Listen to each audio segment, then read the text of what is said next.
tukaj, slove na easy. Jaz tukaj razlagam slove na najbolj easy način. Danes bomo šli skozi eno snov, ko bi jo moral vsak Slovenec poznati, če ne znate, pa se je ali še niste naučili, ali pa vam je malo šla izmisliti, tako kot je meni včasih. To so stara imena mesecev. Saj vsi vemo, da je mesecev 12, pa verjetno vsi poznamo njihova imena, ampak se spodobim, da vsa naštejem. To so januar, februar, marec, april, maj, junij, julij, avgust, september, oktober, november in moj rojstni mesec, december.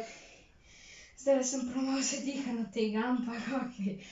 Zdaj gremo za vsakega od teh mesecev povem njihovo staro ime in zakaj je tako. Začnimo z januarjem.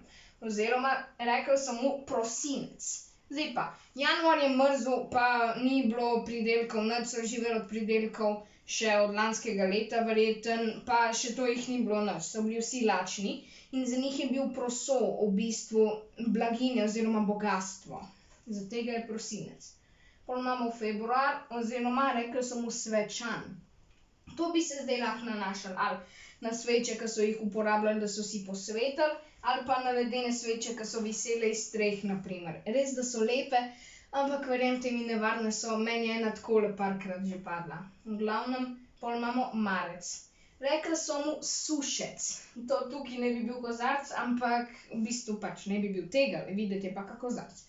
Sušec so mu rekli zaradi tega, ker se je sneg v bistvu stopil, pa je bila zemlja suha, ni bilo glih veliko dežja, ker se je pripravljal na pomlad.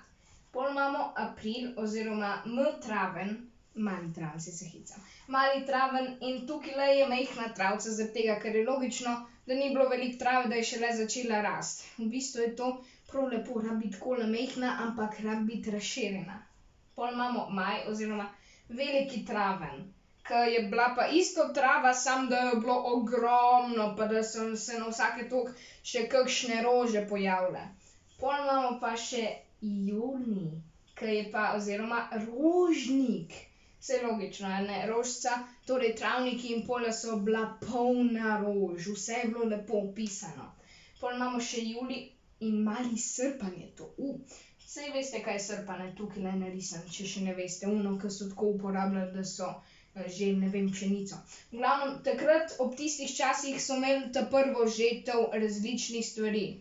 Pol tukajle imamo še avgust, ki je pa veliki srpen, takrat so pa imeli veliko žetev različnih stvari, veliko nje. Pol imamo september oziroma kimavec.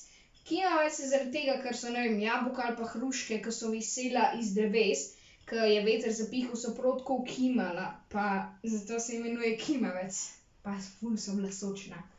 Pol imamo oktober oziroma vinotok. Takrat so v bistvu trgali grozdje pa delali vino, torej so se sodi napolnili z vinom in je bilo nenormalno veliko vina. November oziroma listopad je logično, so listi padali iz dreves, pa so bili na žalost povsod po tleh in po dvoriščih. Še pa december, ta zadnji moj najljubši, ker sem se jaz takrat rodil, to je pa gruden. Zaradi tega, ker je bila zemlja zamrznjena, v bistvu se je zemlja nakopičila tako v različne grude v bistvu. Evo, to je to. Zdaj pa, eno posebnost imamo v današnjem filmčku. Spodaj v komentarje bom dal različne teme, ki lahko izberete, katero hočete, da jutri posnem. Pač vse bom posnel v filmčke, ampak vi lahko izberete, katero bom jutri.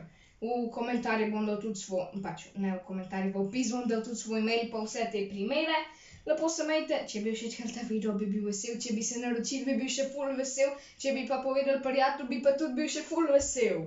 To je slova na easy, lepo se imejte, čau!